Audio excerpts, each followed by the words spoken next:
নমস্কার, আমি অভিজিৎ। আজকে ২১শে আগস্টের মার্কেট আপডেট নিয়ে চলে এসেছি। তার আগে রিকোয়েস্ট করব আমাদের চ্যানেলটিকে সাবস্ক্রাইব করুন। আমি ডেইলি মার্কেটের আপডেট, মার্কেট ক্লোজিং হওয়ার পরে দিয়ে দিই মার্কেটে নতুন কি রেজিস্ট্যান্স এবং সাপোর্ট জোন তৈরি হচ্ছে সেগুলো আমি কন্টিনিউয়াসলি ডেইলি বেসিসে ভিডিওগুলো দিয়ে থাকি। তো রিকোয়েস্ট করব চ্যানেলটিকে সাবস্ক্রাইব করুন এবং শেয়ার করুন যারা স্টক মার্কেটের বিষয়ে এগুলো শিখতে চায়। তো যদি আজকের মার্কেটের আমরা ক্লোজিংগুলো চেক করব, তার জন্য মানি কন্ট্রোলের সাইটে গিয়ে যদি চেক করি, নিফটি ফিফটিতে প্রথমেই দেখতে পাচ্ছি ৭১ পয়েন্টের পজিটিভ ক্লোজিং এসছে।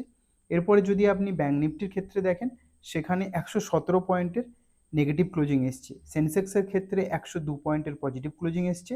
আর বিএসসি স্মল ক্যাপের ক্ষেত্রে যদি দেখেন ৪৭৯ পয়েন্টের পজিটিভ ক্লোজিং এসছে। শুধুমাত্র নিফটি ব্যাঙ্ক এবং নিফটি আইটিতেই নেগেটিভ ক্লোজিং এসছে। এরপরে যদি আপনি অ্যাডভান্স ডেডলাইন চেক করেন, সেখানে আমরা যেটা দেখতে পাচ্ছি, অ্যাডভান্সের যে ক্লোজিংটা